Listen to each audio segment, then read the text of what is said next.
Je suis sûr que vous seriez capable de citer par cœur les béatitudes telles qu'elles sont écrites dans l'Évangile selon saint Matthieu au chapitre 5. Heureux les pauvres de cœur, car le royaume des cieux est à eux. Heureux les doux, car ils obtiendront la terre promise. Heureux ceux qui pleurent, ils seront consolés. Heureux les miséricordieux, il leur sera fait miséricorde. Heureux les artisans de paix, ils seront appelés fils de Dieu. Heureux vous qui êtes persécutés, etc., etc.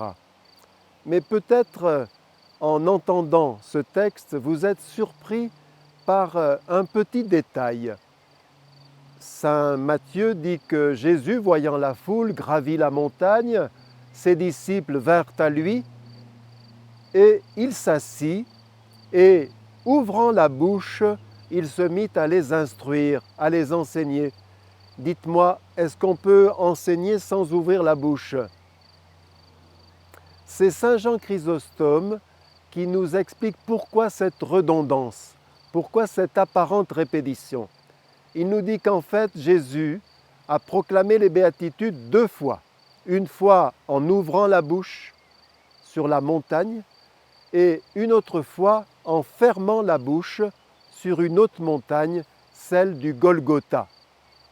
En effet, le pauvre, dépouillé de tout, on lui a pris tous ses vêtements, il est nu, on le vide de son sang, on lui a volé sa dignité, sa réputation. C'est lui le pauvre. Le miséricordieux qui supplie le Père de pardonner à ses bourreaux, c'est lui. Le doux, c'est lui, capable dans cette atmosphère d'une ultra-violence de penser encore à sa maman et de la confier à son disciple bien-aimé parce qu'elle va se retrouver seule.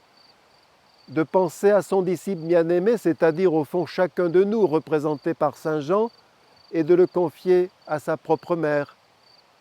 L'artisan de paix, c'est lui, saint Paul dira, en sa personne, il a tué la haine. Donc, c'est Jésus qui proclame sans rien dire, mais en acte, les béatitudes.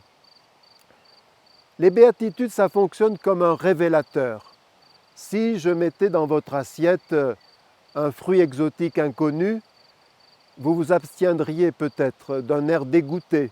Mais si je vous dis comment le manger et que c'est plein de saveurs et que ça a tel goût, eh bien vous allez essayer et puis au bout de 2 ou 3 bouchées, vous trouverez que c'est vraiment succulent. Jésus nous dit au fond que nous avons besoin de plus que de bien-être, de plus que de santé parfaite, de plus que de divertissement. Notre cœur a faim de pauvreté parce qu'ainsi il fait de la place à l'autre. Il a faim de douceur, de délicatesse, d'attention, de gentillesse. Les béatitudes, c'est un révélateur. Saint Matthieu s'emploie dans tout son évangile à démontrer que Jésus est bien le nouveau Moïse que le peuple attendait depuis la mort du premier Moïse. De même que Moïse a proclamé les 10 commandements, Jésus proclame les 9 béatitudes. Et nous sommes donc maintenant le peuple au-delà de la loi. Non pas que nous n'aurions pas à accomplir la loi, bien sûr que si, mais nous allons plus loin que la loi. Parce qu'avec le problème d'un commandement, c'est que nous risquons de penser qu'il suffit d'être en règle. Je n'ai pas tué, je n'ai pas volé, je suis en règle. Avec les béatitudes, Jésus nous demande d'être ingénieux, d'être inventif. C'est un secret pour personne, nous vivons dans une ambiance anxiogène. On nous parle de manipulation, d'ingénierie sociale qui nous manipule subrepticement à notre insu. On nous parle d'insécurité grandissante.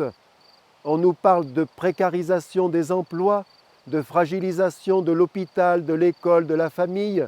On nous parle aussi de corruption, etc., etc.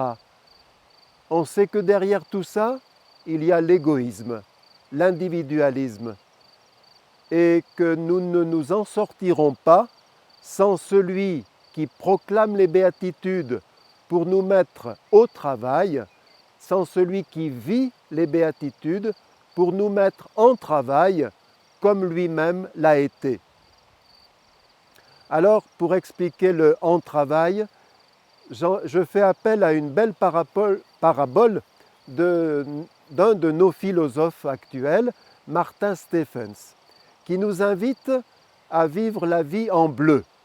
Certains la voient en rose, les optimistes, d'autres la voient en noir, les pessimistes. Lui nous invite à la voir en bleu. Et il prend cet exemple. Imaginez un pianiste virtuose. Toute la salle est dans un silence religieux pour écouter ses gammes. Si bien que personne ne s'est aperçu qu'un enfant a quitté les genoux de sa maman et est monté sur l'estrade et il est tout près du pianiste et subitement il se met à taper frénétiquement sur les touches du piano. Dans ce cas-là, le pianiste a 3 solutions. Baisser les bras, tout est fichu, son concert est terminé, c'est fini, tout est gâché. Deuxième solution, d'un coup de coude énergique, ramener l'enfant à sa maman. Mais ça risque d'empirer, il risque de hurler. Et puis, il y a une troisième solution, c'est que le pianiste, délicatement, vienne entourer l'enfant de son bras gauche et intégrer les dissonances dans l'harmonie du grand virtuose. Et il nous dit, voilà, les épreuves dans nos vies surviennent très souvent à l'improviste. Et nous pouvons nous laisser décourager. Pendant que les autres continuent leur route, moi je suis là, malade, accidenté, avec ce problème sur le bord de la route. Je peux me laisser donc écrabouiller par l'épreuve. Je peux aussi essayer de l'éliminer énergiquement, mais vous savez bien que quand on chasse une épreuve par la porte, elle risque de venir par la fenêtre. Et puis, nous pouvons aussi, par la grâce de Dieu, l'intégrer dans notre parcours de vie. Alors demandons au Seigneur de nous permettre de vivre vraiment la bleue attitude. La bleue attitude, ce sont les ecchymoses que notre corps va porter à cause des coups durs. Mais c'est aussi le bleu de notre salopette, le bleu de travail. Vivons la bleue attitude, la béatitude, en nous mettant au travail et en travail pour le Seigneur.